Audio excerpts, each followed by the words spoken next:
Ya burada sən toyuqla daha çox məşğul olurdun. Toyuqla Yadındaca. məşğul idim. Gene 5-10 dənə toyuğumuz Elə belə var saxlamısan, özümüz hə, üçün. hə, marağım bu idi Ya məsələn. bilirsən onu mən yumurtadan Honda çıxartmaya. dedim də bizdə toyuğun bazarı yoxdur qardaş. Ne bu rayondur. Hamı Toyuğun saxlayır. güclü yumurtlayan baxın hamının toyuğu yumurtlayır. Hı. Sən bazarda 6 qəpiyə yumurta al. 6 qəpiyə mən yumurta satmaram ki. Bir də toyuğu çağırdım restorandan gəlib baxırdılar da deyirdi 8 manat verirmi çolpaya. Ha nə tər elə yumru çolpalarda. Dedim ay qardaş mən ona zaten 8 manat xərc etmişəm. Mən onu nə tər satım? Bəs mənim əziyyətim, mənim qazancım nə olacaq burada? Ona görə də gördüm də toyuq işi burada işləmir. O internetdə baxanda da o deyə nə saxlayırsan saxla. Birinci onun bazarına bax. Gör sənin yaşadığın yerdə onun bazarı varmı? Yəni sən onu sata biləcəksən mi?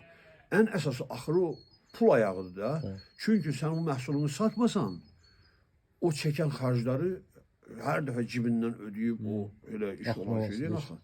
Ondan sonra da gördüm ki əmələ gəlməyib, bolluca əziyyət olur, ortaya bir şey çıxmıyor. Tərgidim toyuğa.